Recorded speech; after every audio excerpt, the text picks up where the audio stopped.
Friends, गर्मियों भर यदि आप चाहते हैं कि आपके प्लांट में बहुत अच्छे फूल लगें, फूलों का आकार अच्छा हो, प्लांट ख़राब ना हो और उनकी ग्रोथ भी होती रहे, तो आपको उनको समय समय पर देखभाल के साथ सही फर्टिलाइज़र देना होंगे। आज के वीडियो में मैं एक ऐसा फर्टिलाइज़र शेयर करूंगी जो फ्री का जैविक फर्टिलाइज़र है, पौधे को ज़रूरी पोषक तत्व उपलब्ध कराता है, इसके साथ ही मिट्टी की उपजाऊ शक्ति को बढ़ाता है।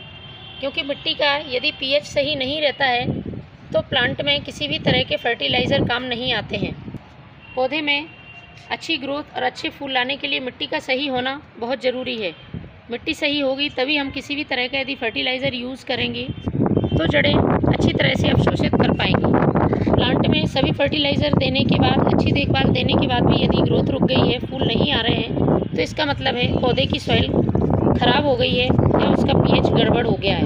तो इस फर्टिलाइज़र से प्लांट का पीएच भी सही होगा, क्योंकि जो फूलों वाले पौधे होते हैं वो एसिडिक सॉइल पसंद करते हैं। यदि मिट्टी एसिडिक होती है तो प्लांट की ग्रोथ भी अच्छी होती है और उसमें फूल भी अच्छे आते हैं। तो इस फर्टिलाइज़र से प्लांट की सॉइल एसिडिक होगी, पौधे के लिए विटामिन सी मिलेगा, जिससे कि प्लांट की इम्यूनिटी बूस्ट होगी और प्लांट पर इंसेक्ट अटैक का खतरा कम हो जाएगा। और इस फर्टिलाइज़र में मौजूद पोटेशियम पौधे में फूल खिलाने के लिए और ढेर सारी कलियां बनाने के लिए हेल्प करेगा।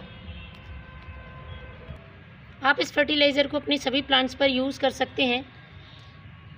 समर फ्लोरिंग प्लांट्स जैसे कि मोगरा, जो कि गर्मियों में अच्छी फ्लोरिंग करता है, इस पर यदि आप अभी इस फर्टिलाइज़र का यूज़ करते हैं तो पूरी गर्मियों प्लांट में अच्छे फूल लगते रहेंगे। क्योंकि मोगरा में अक्सर देखने में आता है कि एक बार फ्लोरिंग होने के बाद दोबारा फूल आना बंद हो जाते हैं। तो ये फर्टिलाइज़र डालें, फिर से फूल आने लगेंगे। देखिए मेरे मोगरा प्लांट में एक बार फूल आकर दोबारा फूल आना शुरू हो गए हैं, नई ग्रोथ शुरू हो गई है और इसमें बहुत सारी कलियां बनना स्टार्ट हो गई हैं। तो इस तरह से आप भी अपने प्लांट्स पर लगातार ग्रोथ और लगातार फूल पा सकते हैं, क्योंकि सही समय पर आप सही फर्टिलाइज़र दें तो प्लांट में किसी तरह की समस्या नहीं होती है। फर्टिलाइज़र देने के पहले आपको 102 काम अपने प्लांट्स पर करने हैं। सूखे हुए फूल हैं तो उनको आपको हटा लेना है।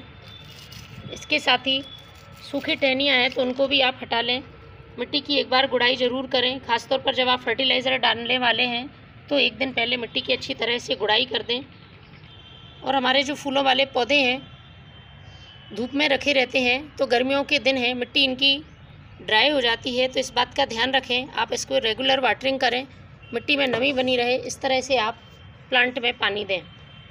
ओवर वाटरिंग नहीं करनी है। तो मैंने लिया है एक खाली जार, इसमें मैं सबसे पहले डालूंगी ये नींबू के छिलके।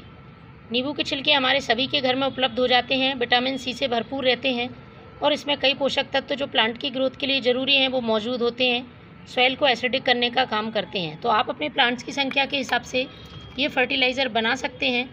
मैं इधर 3 नींबू के छिलके लेने वाली हूँ, इसको हमें इस जार में डाल देना है। दूसरी जो चीज़ है वो है ये प्याज के छिलके, पोटेशियम से भरपूर हैं। इसके साथ ही magnesium, iron, calcium, copper, zinc जैसे कई माइक्रोन्यूट्रिएंट्स इसमें उपलब्ध होते हैं और प्याज का फर्टिलाइज़र सभी प्लांट्स के लिए यूज़फुल है। आप इसको फ्रूटिंग प्लांट्स, वेजिटेबल प्लांट्स और फ्लावरिंग प्लांट्स सभी पर यूज़ कर सकते हैं। तो मैंने 2 मुट्ठी ये प्याज के छिलके ले लिए हैं। इन दोनों को हमें पानी से भिगाकर 1 दिन के लिए रख देना है। 1 दिन बाद हम इसका यूज़ करेंगे। फ्रेंड्स, 1 दिन बाद कुछ इस तरह से आपको ये फर्टिलाइज़र मिलेगा। इसे हमें छान लेना है। छानने के बाद इसे हमें डायरेक्ट यूज़ नहीं करना है, पहले हमें इसको डाइल्यूट करना होगा। तो पहले मैं इसे छान रही हूँ। जितना भाग आप फर्टिलाइज़र का ले रहे हैं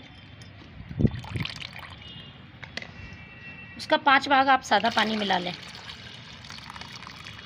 इस तरह से ये फर्टिलाइज़र प्लांट्स में डालने के लिए तैयार है, लेकिन इसको आपको तेज़ धूप में नहीं डालना है। सुबह या शाम के समय आप इसको डालें।